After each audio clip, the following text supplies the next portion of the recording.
Saya Didiko, tidak terasa kita sudah memasuki akhir tahun 2023. Dan sudah pasti sepanjang tahun 2023 ini banyak banget handphone yang sudah launching. Dan sudah pasti banyak banget yang menarik. Dan di sini gue akan kasih rekomendasi buat kalian untuk handphone mulai dari yang di bawah 1 juta sampai di 5 juta rupiah saja. Karena kebanyakan yang gue bahas itu rata-rata sampai di 5 jutaan. Kalau yang 7 juta ke atas gue jarang bahas guys. Makanya gue nggak berani rekomendasiin. Dan sudah pasti yang gue rekomendasiin adalah handphone baru. Dan sudah pasti garansi resmi Indonesia. Dan langsung saja biar nggak petelele, kita akan langsung mulai saja. Handphone yang menarik di bawah 1 juta. Baru kali ini guys. Baru di tahun 2023 ini ada handphone yang sangat menarik banget di bawah 1 juta. Yaitu ZTE Blade A72.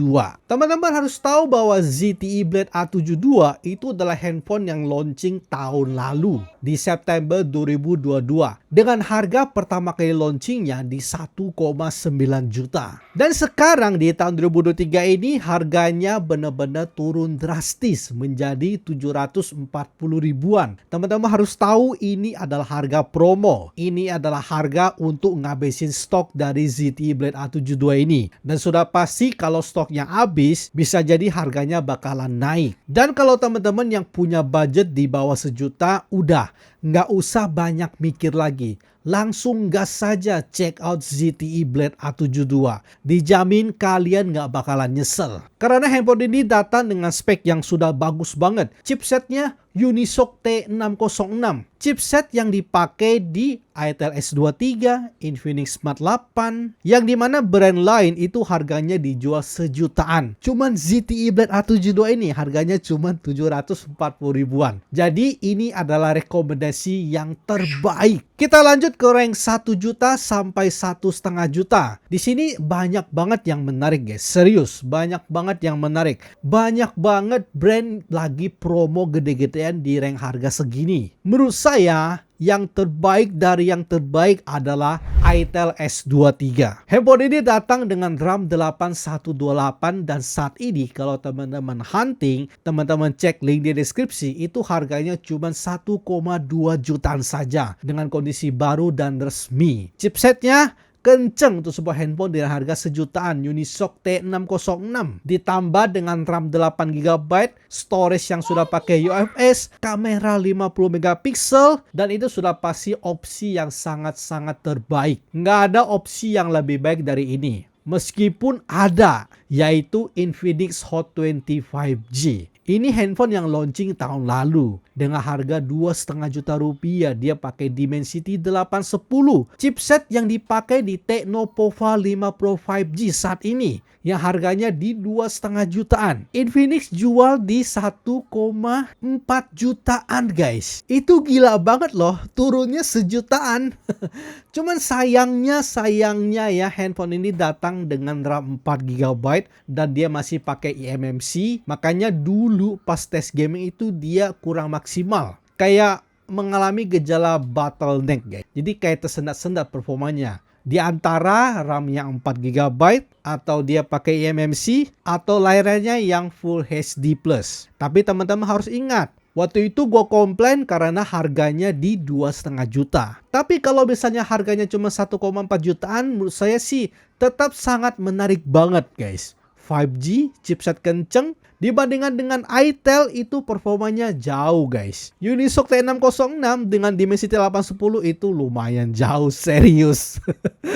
Memang ada brand lain kayak Poco M5 di 1,3 jutaan. Dia pakai G99, RAM 464. Lalu ada Vivo Y21s. Dia RAM-nya 464 tapi dia pakai MediaTek G80. Makanya di sini gue bilang opsi yang terbaik itu adalah di Itel S23. Dan kalau misalnya teman-teman tidak suka dengan Itel ya, teman-teman boleh gas Infinix Hot 20 5G. Dibandingkan dengan Poco M5 maupun Vivo Y21s, tetap yang paling menarik adalah Infinix Hot 20 5G. Lalu kita masuk di rank harga 1,5 sampai 2 juta rupiah. Di sini the best of the best menurut gua adalah Infinix Note 30. Memang di sini kalau teman-teman cari di marketplace harganya di kisaran 2 juta dikit, tapi kalau teman-teman cari lebih rajin lagi, ada yang menjual di harga 1,8 sampai 1,9 juta. Dan sudah pasti Infinix Note 30 ini adalah yang terbaik. Dia G99, RAM 8256, UFS, bypass charging, ngecas juga cepat. Udah nggak ada opsi yang lebih baik dari Infinix Note 30. Memang harus kalian tebus di harga 1,8 sampai 1,9 juta, tapi nggak bakalan nyesel guys. Memang kayak ada yang kayak misalnya kayak Redmi 13C yang baru saja launching, RAM 8256 ya, tapi G85 guys di 1,7 juta. Dengan selisih harga yang sangat tipis banget, 200.000. Menurut saya ya sudah pasti ambil Infinix Note 30 saja biar kalian nggak nyesel guys. Makanya di sini gue cuma taruh satu the best of the best, yaitu Infinix Note 30. Sekarang kita masuk rank harga 2 juta sampai 2,5 juta. Dan di posisi ini diisi lagi oleh grup Transsion, yaitu Infinix Note 30 Pro. Memang harganya di kisaran 2,4 jutaan, tapi ini adalah opsi paling terbaik menurut saya. Teman-teman sebutkan saja di rank harga 21, 22, 23, coba sebutkan apakah ada yang lebih menarik dari Infinix Note 30 Pro ini. Displaynya udah bagus banget Infinix Note 30 Pro, speakernya udah bagus juga Dolby Atmos, kamera yang udah cakep banget, RAM 8256, charging cepat, wireless charging, bypass charging. Apakah ada yang lebih menarik dari Infinix Note 30 Pro ini? Coba teman-teman sebutkan saja. Kalau menurut saya opsi yang paling terbaik adalah Infinix Note 30 Pro ini. Kita masuk ke budget 2,5 sampai 3 juta rupiah. Di sini udah saatnya kita cari handphone 5G. Di sini ada Poco X5 5G, ada iQOO Z7X, ada Tecno Pova 5 Pro, ada Nubia Neo 5G, dan ini adalah 4 handphone 5G paling menarik saat ini karena mereka datang dengan RAM besar, storage besar. Dan di sini pilihan saya jatuh ke Poco X5 5G. Harga barunya saat ini di 2,7 sampai 2,8 juta. Memang dia dapatnya cuma RAM 6128. Dan kenapa saya pilih Poco X5 5G ini? Yang pertama karena layarnya sudah AMOLED. 2,5 juta ke atas masih pakai IPS-C. Wah, sayang banget guys. Daripada kalian maksain 5G terus pakainya IPS. Kalau kalian tidak suka dengan Poco X5 5G ini, silakan turun saja ke Infinix Note 30 Pro yang udah sangat menarik juga. Tapi kalau kalian pengen 5G AMOLED, ya Poco X5 5G guys. Udah gitu dia ada kamera ultra wide. Memang saingan beratnya itu ada di iQOO Z7X. Tapi sayangnya dia masih pakai IPS dan tidak ada ultra wide.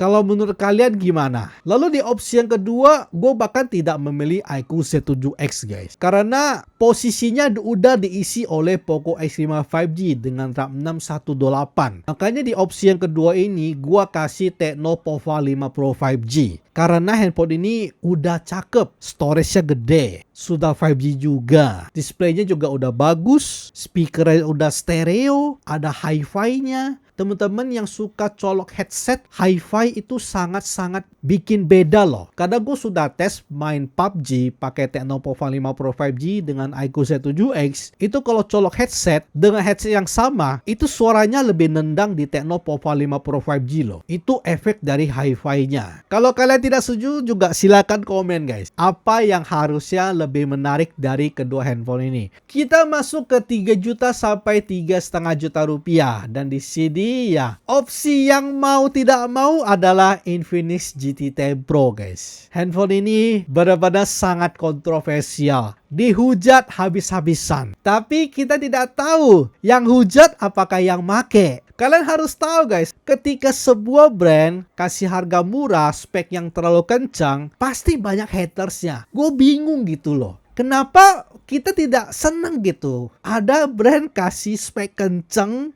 layar bagus, kamera bagus, ngecas kenceng, tapi malah dihujat gitu. Memang masalahnya di overhead ya. Dan setelah update berkali-kali itu benar-benar overheadnya itu sangat ditahan banget. Dan masalah overhead itu bisa diatasi dengan pakai cooler. Karena gue udah tes, gue sering live streaming guys pakai Infinix 10 Pro. Mobile Legends 90 fps itu bisa stabil kalau pakai cooler. Dan sangat lucu banget kalau kalian komplain kok handphone pakai cooler. Itu benar-benar haters banget. Kalian tahu nggak? Sekelas Asus ROG Phone aja itu merekomendasikan cooler. Lucu nggak? Handphone 10 jutaan loh. Handphone gaming sesungguhnya aja merekomendasiin pakai cooler. Sedangkan handphone 3 jutaan kita pakai cooler pada teriak-teriak. Dan itu sudah pasti itu haters guys. Dan kalian yang tadinya mau beli jadi tidak jadi beli ya nggak apa-apa gitu. Silakan kalian kemakan oleh buzzer-buzzer haternya Infinix GT 10 Pro. Tapi tetap di rank harga 3 juta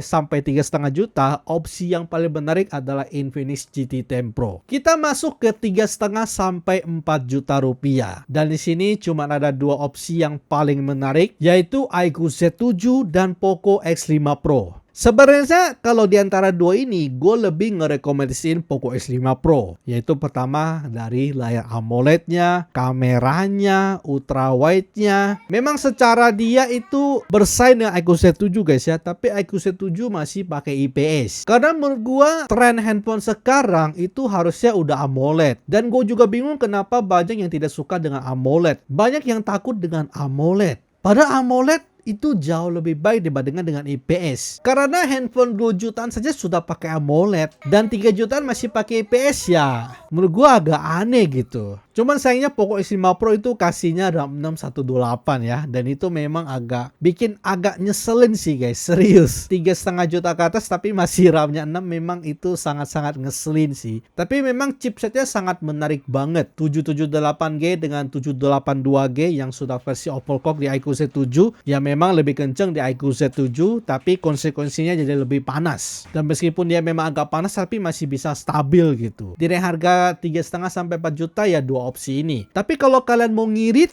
ya menurut gue bisa ambil Infinix GT 10 Pro guys. 3,2 jutaan saja dapat RAM 8 256 ya kan. Makanya gue heran gitu.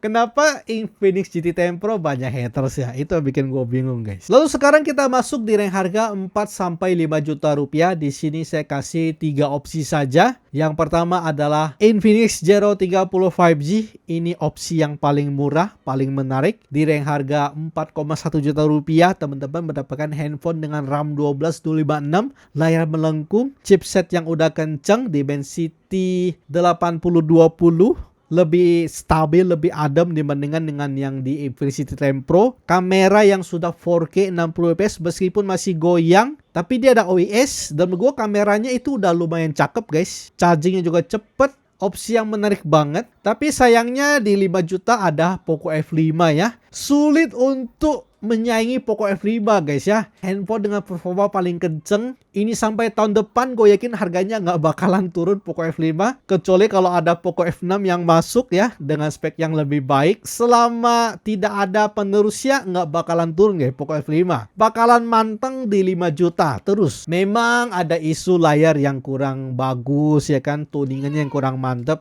Tapi teman-teman bisa akali lah. Kasih tuningan manual bisa jadi lebih baik untuk tuningan warnanya. By the way, segini saja untuk video rekomendasi akhir tahun 2023 ini. Dan terima kasih buat teman-teman yang sudah nonton video ini. Like kalau teman-teman suka video ini, share jika video ini bermanfaat. Kita akan ketemu lagi di video selanjutnya. Salam akhir tahun 2023.